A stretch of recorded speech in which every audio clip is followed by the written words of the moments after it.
Are you struggling with structure in English language? If the answer is yes, watch until the end of this video to understand what structure is.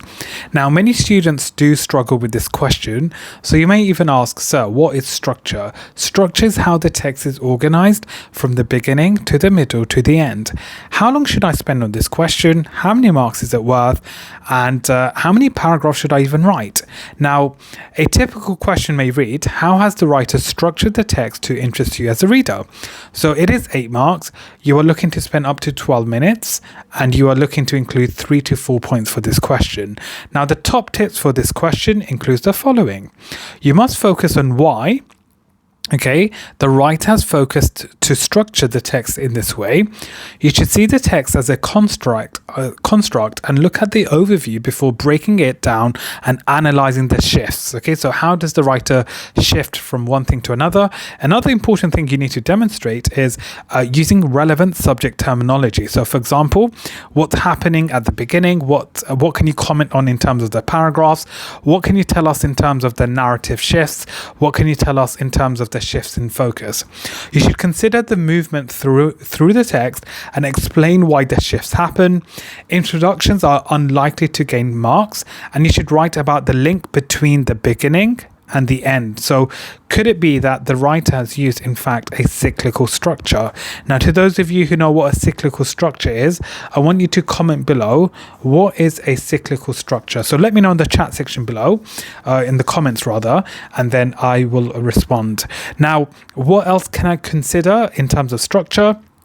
Symbolism, for sure. First person, third person perspective, the use of a flashback, the setting, the shifts as well. So these are some things for you to discuss and talk about in further detail. Now, again, will you have time to mention everything? Probably not, but it's important you go into the exam well prepared, just in case you are struggling to think of points, right? So you are well prepared. Now, what you should be thinking about for this question includes the beginning and the ending. So how has the writer introduced the beginning and the ending? What's significant about it, and do they link?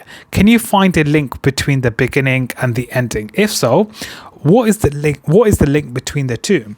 The viewpoint of the narrator and the first person, and how does it change? Does the viewpoint change from the beginning, and does it transition? If so, how does that interest the reader? And you see, when we talk about the shift, right? How is there a shift in terms of the tone? How is there a shift in terms of the mood? How is there a shift in terms of the atmosphere? So you need to think about this in further detail. So, we have spoken about the shift here, as you can see. Right? Sorry, if I go back here, when we are talking about the shifts within the extract, what shift are we talking about, or what shifts? Number 1 is the tone. How does the writer shift the tone? Number 2 is the mood. Number 3, if I scroll down here, is the atmosphere. Okay. Number 4 is the setting. So how does the writer shift the tone, the mood, the atmosphere, and the setting, importantly, to interest the reader? So these are some areas for you to explore and discuss in further detail. Now, to those of you who want the exact cheat sheet for this question, and you want the step-by-step template and the grade 9 hacks to ace this question and all your questions for your English exams, you should definitely purchase our GCSE English Language Revision Guide, which is a comprehensive revision guide which covers everything you need for your English exams. So if you're wondering what will you find in our revision guide, you'll find modeled answers, grade 9 hacks, step-by-step templates, cheat sheets, top tips, past papers, mark schemes, vocabulary banks, and the list goes on and on and on. So if you want to achieve top marks, what are you waiting for? Place an order today and purchase our amazing GCSE English Language Revision Guide. To place an order, you can visit our website, which is www.easyeducationlondon.com/shop, or alternatively, if you just go into our TikTok profile at Easy Education London, you'll find the link there directly, and you can click the link and place an order there. And once you've placed your order, you can get instant access to all our cheat sheets, our grade 9 hacks, the tips, the tricks for you to follow to ace your exam. So what are you waiting for?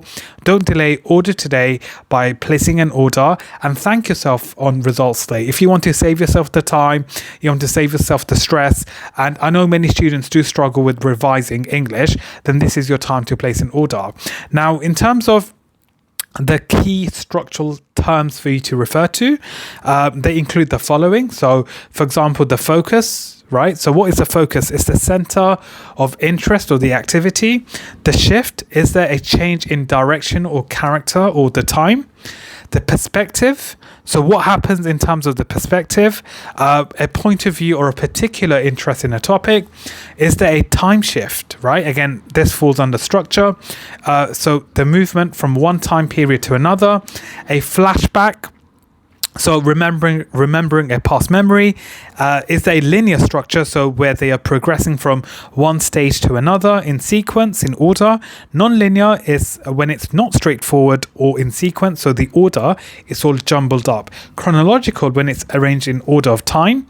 Climax is the most intense or exciting part of the text. So these are some areas for you to explore and discuss in terms of structure. And importantly, you want to write paragraphs on these and tell us how it interests the reader. Remember, you do not have to cover all of them to get top marks. You're ideally looking at 3 to 4 at least as a bare minimum.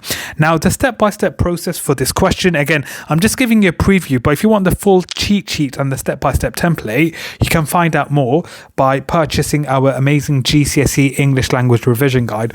I'll put the link in the description, or alternatively, if you go onto Google, if you write www, or if you go onto the internet, www.easyeducationlondon.com/shop. Once you get to our website, you'll find a navigation bar. If you click on that and you click on shop, you will be directed to our ebook. And then what you can do is you can add it to the cart and then place your order. Once you've place your order, then you can download it, and it's only $19.99, an absolute bargain. So if you haven't, click the link and place an order there. Now, the step-by-step process for this question. Step 1, read the question. What is it asking of you? Step number 2, read through the extract again. Step number 3, underline or highlight any structural techniques. Again, this is why you need to understand them in detail.